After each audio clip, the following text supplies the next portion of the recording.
Everyone, তোমরা কেমন আছো বলো? আলহামদুলিল্লাহ আমি ভালো আছি। তো আজকে আমি রান্না করছি বিফ কষা হবে। এখানে দেখতেই পাচ্ছ পেঁয়াজ আমি ভালো করে কুটে নিয়েছি। এখানে পটল ভাজা হবে। এখানে দেখো পটল ভাজা করবো আমি। তো পটলগুলো আমি কেটে নিয়েছি। এখানে আমি বিফ কষা করব।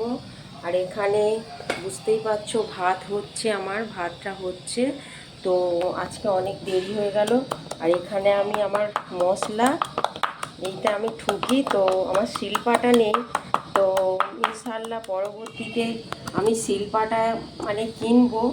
তো শিলে বাটাটা বেশি সুন্দর লাগে। এইতে কাঠের এতে ঠোকনায় ভালোভাবে ঠোকা যায় না, মিহি হয় না আসলে। তো আমি কোনো রকমে এটাই ঠুকি, মজবুরিতে আর কি। তো তোমরা দোয়া করো আমি শিলপাটা কিনবো। আর আমার পাশে থেকো, আমাকে ফলো করো, আমার ভিডিও ভালো লাগলে লাইক কমেন্ট করো, ঠিক আছে? সবাই তোমরা ভালো থেকো। আল্লাহ হাফিজ।